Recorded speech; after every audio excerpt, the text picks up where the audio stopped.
بسم اللہ الرحمن الرحیم۔ السلام علیکم محترم سامعین اور عزیز طلبہ کرام، امید کرتا ہوں کہ آپ تمام احباب خیر و عافیت سے ہوں گے۔ آج کا ہمارا سبق نمبر 70 ہے، جس میں ہم شاعر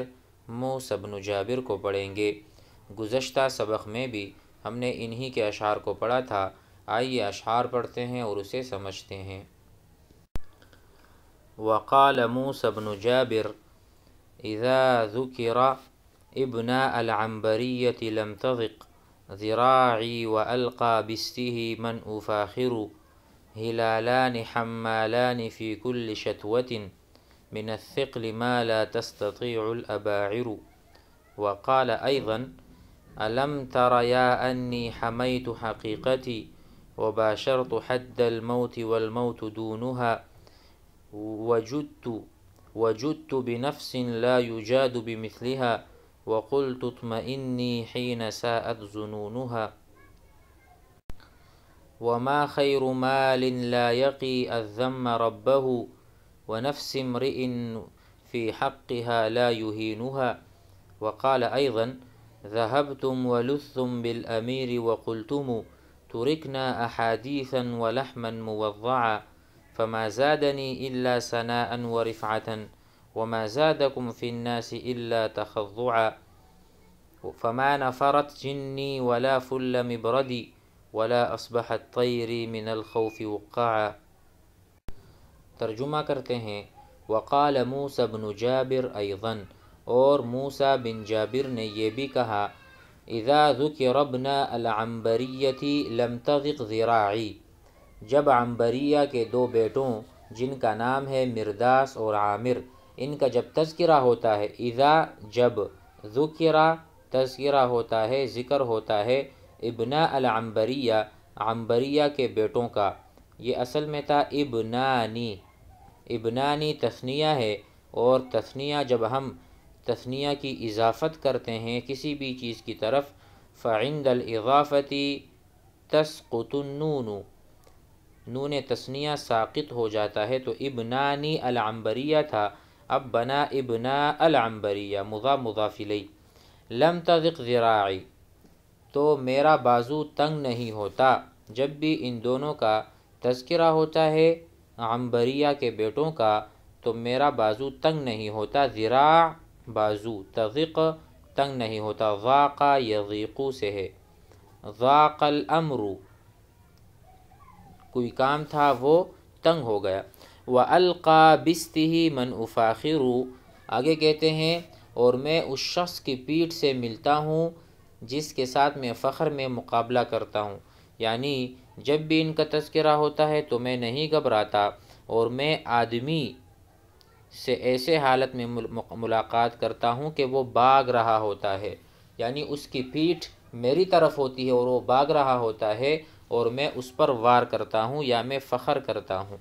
القا میں ملاقات کرتا ہوں، لقیا یلقا، لقیا احمد الاستاذ، احمد نے استاد سے ملاقات کی، انا لقیتک، میں نے آپ سے ملاقات کی، لقیت زیدن۔ اسی طرح انا القا میں ملاقات کرتا ہوں، بستہ اس کے جو سرین ہے یعنی پیچھے کی طرف میں اس سے ملاقات کرتا ہوں، وہ بھاگتا ہے جس سے میں فخر میں لڑائی کرتا ہوں۔ ہلالان حمالان فی کل شتوۃ، اب یہ دونوں چاند کے ٹکڑے کی طرح ہیں، ہلالان ہلال چاند، ہلالانی دو چاند، حمالانی من الثقل، یہ اصل میں حمالانی اٹھانے والے کو کہتے ہیں، من الثقل یعنی بہت بڑے بوجھ کو اٹھاتے ہیں، فی کل شتوۃ ہر ایک قحط میں، یعنی یہ دو ایسے چاند ہیں کہ جو سخاوت میں اور شہرت میں ہر زمانے میں قحط میں وہ بوجھ کی اتنی مقدار اٹھاتے ہیں، ما لا تستطيع الاباعر، جس بوجھ کو اونٹ بھی نہیں اٹھا سکتے، بڑے بڑے جانور بھی اتنے بوجھ کو نہیں اٹھا سکتے جتنا بوجھ یہ دونوں اٹھاتے ہیں۔ اس سے مراد حقیقی معنی میں بوجھ اٹھانا نہیں، بلکہ قحط کے زمانے میں خرچ کرنا، سخاوت کرنا، انفاق کرنا، یہ ان کا بڑا مشہور ہے۔ تو یہ جو دو بچے ہیں ہلالانی چاند کی طرح ہیں، اٹھاتے ہیں، من الثقل، ثقل کہتے ہیں بھاری چیز کو، ھذا ثقیل یہ بھاری ہے، ھذا خفیف یہ ہلکا ہے، ٹھیک ہے، ثقیل خفیف، فی کل شتوى فی کل قحط، ما لا تستطيع، ما بمعنی الذی، الذی لا تستطيع الاباعر، اباعر کہتے ہیں اونٹ کو، ٹھیک ہے، اس کا مفرد جو ہے نا وہ بعیر ہے، بعیر۔ آگے پڑھتے ہیں، الم تر یا انی حمیت حقیقتی، اے میرے دونوں دوستو، الم تر یا، اگر یہ کہتے الم تر کیا آپ نہیں دیکھتے، لیکن یہاں پر سامنے والے دو ہیں تو کہا الم تر یا، الم پہلا تو حل استفہام ہے نا، استفہام یعنی سوال کر رہے ہیں، لم تر یا آپ نے نہیں دیکھا، کیا آپ نے نہیں دیکھا، انی حمیت حقیقتی کیا تم نہیں دیکھتے کہ جس شے کی حفاظت میرے ذمے ضروری تھی میں نے اس کی حفاظت کی، وباشرت حد الموت میں نے اس کی حفاظت کرنے میں موت کی سرحد تک پہنچ گیا، یعنی اس کی حفاظت کرتے کرتے میرے سامنے موت بھی آئی تو میں نے گوارا کیا اور میں پیچھے نہیں ہٹا، والموت دونہا اس سے مراد ہے کہ اور موت سختی میں اس حفاظت سے کم تھی لیکن اس کے باوجود میں نے حفاظت کی، یعنی موت جو ہے حفاظت کے مقابلے میں کم تھی، یعنی حفاظت اصل ہے کرنا پڑے گی، اگرچہ مجھے موت بھی آ جائے تو موت میرے سامنے ہیچ ہے، کم چیز ہے، لیکن حفاظت بڑی چیز ہے، تو میں نے حفاظت کو آگے رکھا اور اپنے موت کی پرواہ نہیں کی۔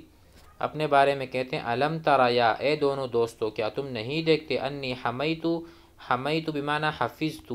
دافعت میں نے حفاظت کی، حقیقتی، حقیقت کے معنی یہاں ہوں گے یعنی واجب الحفاظت شے، جس چیز کا مجھے امر تھا وہ میں کر رہا ہوں، اپنی حقیقت جس کا وعدہ ہوا تھا کہ میں حفاظت کروں گا، وباشرت، باشر یباشر مباشرت کرنا یعنی جلدی کرنا، کسی چیز کا سامنا کرنا، پیچھے نہ ہٹنا، والموت دونہا ای دون الحفاظت، حفاظت سے کم درجہ موت کا ہے میرے نزدیک، کیونکہ میں نے عہد و پیمان کیا ہے کہ میں حفاظت کروں گا۔ وجدت، جاد یجود سے ہے، جاد یجود یعنی اپنی جان سے بھی، اپنی جان کو سخاوت میں یعنی جان کی پرواہ کیے بغیر اسے پیش کرنا، تو اس کا ترجمہ کریں گے، اور میں نے اس حفاظت کے وقت ایسے نفس کی سخاوت کی جس کی سخاوت نہیں کی جاتی، وجدت بنفس میں نے جان کی سخاوت کی، یعنی میں نے اپنی جان پیش کی، حفاظت کے وقت موت سامنے ہے لیکن میں نے جان دے دی، لا یوجاد بمثلہا، نفس یعنی جان کوئی بھی نہیں دیتا، جان سب کو عزیز ہے، جان جب جان پر آتی ہے تو ہر کوئی بھاگ جاتا ہے اور وہ پیچھے ہٹ جاتا ہے، لیکن میں نے کیا کیا، جاد یجود یعنی رجل جواد رجل سخی، میں نے اپنے نفس سے سخاوت کی اور ایسے نفس کی سخاوت نہیں کی جاتی، لا یوجاد کوئی بھی تیار نہیں ہوتا کہ ایسی سخاوت کر کے دکھائے، وقلت میں نے کہا اپنے نفس سے، اطمئنی میں نے کہا کہ اطمئنی اے نفس کے گمان برے ہونے کے آپ اطمینان رکھیں، صبر رکھیں، حین ساءت ظنونہا جب میرے نفس نے مختلف گمان کیے اور اس کے ذہن میں وساوس ابھر آئے تو میں نے کہا اطمئنی ایتھا النفس، اے نفس اطمینان پکڑو، صبر کرو، حین ساءت جب اس کو غلط اور برے خیالات آنے لگے، ساء من السیئہ، ساءت یعنی برا خیال آنا، ساءت الاحوال برے حالات کا ہونا، ساءت الاخبار بری خبریں، ھذا رجل سیئ یہ آدمی برا ہے، طیب ھذا فعل سیئ یہ برا کام ہے، تو اسی طرح اطمئنی حین ساءت ظنونہا، ظنون جمع ظن کہتے ہیں گمان کو، جب میرے نفس کے گمان برے ہوئے، خیالات برے ہوئے کہ یہ کیا ہو رہا ہے، میں کیوں نفس کو پیش کر رہا ہوں کسی کی حفاظت کے خاطر، تو میں نے کہا اطمئنی صبر کرو، کوئی بات نہیں۔ آگے کہا وما خیر مال لا یقع الذم ربہ، اور اس مال میں کوئی خیر نہیں، وما خیر مال، اور لا خیر فی مال، لا خیر خیر نہیں، فی مال اس مال میں، لا یقی الذم ربہ، اس سے مراد کہ کیا خیر ہے اس مال میں جو اپنے مالک کو مذمت سے نہ بچا سکے۔ لا یقا یا لا یقی، وقا یقی وقایہ کرنا، بچانا، تو میں کہوں گا لا یحفظ الذم ربہ، کہ مذمت سے اپنے مالک کو، رب مالک کے معنی میں ہے کہ بندے کے پاس تو مال بہت زیادہ ہے لیکن وہ مال اس کی حفاظت نہیں کر رہا، اس سے برائیاں اور بری خصلتیں نہیں ہٹا رہا، تو اس مال کا کیا فائدہ؟ لا خیر فی، ونفس امرئ فی حقها لا یہینها، اس سے مراد ہے کہ کیا خیر ہے اس آدمی کے نفس میں جس کو وہ اپنی عزت کے بچاؤ میں ذلیل اور استعمال نہ کرے۔ ونفس امرئ یعنی لا خیر فی مال ولا خیر فی نفس، نہ اس مال میں خیر ہے جو اپنے مالک سے مذمت نہ ہٹائے، اور نہ اس ولا خیر فی نفس، اور نہ اس نفس میں، اس جان میں خیر ہے آدمی کے، فی حقها کہ وہ اس کے کام نہ آئے، لا یہینها، اور اس کی اہانت سے اس کو نہ بچائے اور اس کو اہانت میں نہ استعمال کرے۔ تو اس کا ترجمہ تو یوں بنا کہ اس آدمی کے نفس میں کیا خیر ہے جس کو وہ اپنی عزت کے بچاؤ میں ذلیل نہ کرے، بھلے نفس ذلیل ہو جائے لیکن انسان بچ جائے۔ مزید آگے بڑھتے ہیں، ترجمہ کرتے ہیں۔ وقال ایضا، اور کہا، ذہبتم ولذتم بالامیر وقلتم ترکنا احادیثا ولحما موضعا فما زادنی الا ثناء ورفعة وما زادکم فی الناس الا تخضعا فما نفرت جنی ولا فل مبردی ولا اصبحت طیری من الخوف وقعا۔ اس کا ترجمہ ہے ذہبتم، تم نے جا کر، ولذتم اور تم قریب ہو گئے، بالامیر امیر صاحب کے یعنی امیر المؤمنین کے، آپ ذہبتم تم چلے گئے، ولذتم ای التجأتم التجا کی آپ نے، اور آپ قبیر ہو اپنے آپ کو چھپایا اور آپ نے پناہ حاصل کی امیر کی، وقلتم اور تم سب نے یہ کہا، ہم باتیں اور کٹا ہوا گوشت بنا دیے گئے، ترکنا احادیثا ولحما موضعا، لحم کہتے ہیں گوشت کو، موضعا مقطعا، آپ سب نے یہ کہا کہ یعنی ہم پر اتنا ظلم ہوا کہ زبان خلق پر ہماری مظلومیت کی داستانیں ہیں اور کٹے ہوئے گوشت کی طرح ذلیل ہو کر رہ گئے ہیں۔ یعنی ترکنا احادیثاً، ہمارے پیچھے باتیں کی جاتی ہیں، ذہبتم تم سب چلے گئے، ولذتم ای التجأتم بالامیر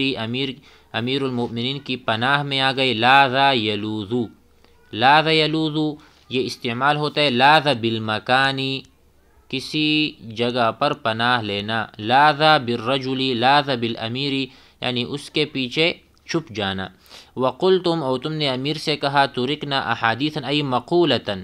ہمیں لوگوں کے درمیان بس باتیں ہی، ہمارے خلاف لوگ باتیں ہی کرتے ہیں، ہمیں اتنا ذلیل کیا، ولحما موضعا اور ہمارے گوشت کے ٹکڑے ٹکڑے کیے گئے، ہم پر بہت ظلم کی انتہا ہوئی ہے۔ فما زادنی الا ثناء ورفعة، تو تمہارا یہ کہنا اس نے مجھے سوائے اور بلند مرتبہ دینے کے اور اوپر اٹھانے کے اور کچھ نہیں کیا، سو تمہاری اس شکایت نے مجھے علو مرتبت اور رفعت کے اور تمہیں لوگوں میں بجز ذلت کے کسی چیز میں زیادہ نہیں کیا۔ وما زادکم، زادہ یزید اضافہ کرنا، دیکھو فما زادنی تو مجھ میں اضافہ نہیں کیا اس شکایت نے جو اوپر امیر صاحب سے کی، امیر المؤمنین سے، فما زادنی الا مگر یہ کہ ثناءً کہتے ہیں علوا ارتفاعا ورفعة، میں مزید عزت مند معزز اور علو مرتبت والا ہو گیا۔ وما زادکم اور آپ کو کیا اس شکایت نے فائدہ دیا، فی الناس لوگوں میں، الا تخضعا الا مزید آپ جو ہے نا ذلت کا شکار ہوئے اور لوگ تمہیں جان گئے۔ اس کا سلیس ترجمہ مکمل اس طرح ہے کہ تم امیر کے پاس شکایت اس لیے لے گئے تھے کہ خود بدلہ لینے پر قادر نہ تھے، جبکہ یہ ہماری رفعت کا سبب بنا کہ یہ شکایت ظلم اور زیادتی کی تھی جو شجاعت اور بہادری پر دال ہے۔ ہم تو مزید امیر المؤمنین کے سامنے بھی شجاع ٹھہرے۔ فما نفرت جنی ولا فل مبردی، کہتے ہیں پس نہ میرا جن بھاگا ہے، میں ابھی بھی اسی طرح مجنون ہوں یا مجھے جنون ہے، میں تمہیں نہیں چھوڑوں گا۔ پس نہ میرا جن بھاگا ہے اور نہ میں امیر المؤمنین سے گھبرا ہوں۔ ولا فلا، فلا من الفلول، فلول سے انکسار یعنی ٹوٹنا مراد ہے۔ مبرد کہتے ہیں ریتی سوہان، یہاں یہ زبان سے کنایا ہے کہ میرا سوہان کن نہیں ہوا، یعنی میری زبان بولنے سے عاجز نہیں ہوئی۔ اگرچہ تم نے امیر کو شکایت کی، پھر بھی میں باتیں کروں گا، میں ضم کروں گا یا میں قتال بھی کروں گا۔ فما نفرت جنی، میرا جن نہیں بھاگا۔ نفرا نفور، یا ایھا الذین آمنوا انفروا خفافا وثقالا، انفروا مانا خروج کرو، النفیر۔ تو فما نفرت جنی، میرا جن نہیں بھاگا۔ ولا فلا، فلا مانا انکسار، ولن کسر مبردی یعنی میری زبان ابھی تک گنگ نہیں، بند نہیں ہوئی۔ ولا اصبحت طیری، اس کا ترجمہ ہوگا اور نہ خوف کی وجہ سے میرے طوطے اڑے ہیں۔ ولا اصبحت طیری من الخوف، خوف کی وقع یعنی بھاگے نہیں ہے، نہ میرا ہوش و حواس بھاگا ہے اور نہ وہ اڑا ہے، میں ابھی بھی صحیح سالم ہوں، صحیح حالت میں ہوں، نہ میں گھبرایا ہوں اور نہ میرے طوطے اڑ گئے ہیں۔ یہ ایک قسم کا مثل ہے۔ کہتے ہیں وَأَصْبَحَتْ طَيْرُهُ مِنَ الْخَوْفِ وُقَّعَ، اس کے تو پرندے بھی اڑ گئے، اس کے یعنی ہوش ٹھکانے آ گئے۔ ٹھیک ہے، یہ کنایا ہے۔ امید ہے آج کا سبق آپ حضرات کو سمجھ میں آ گیا ہوگا۔ والسلام علیکم۔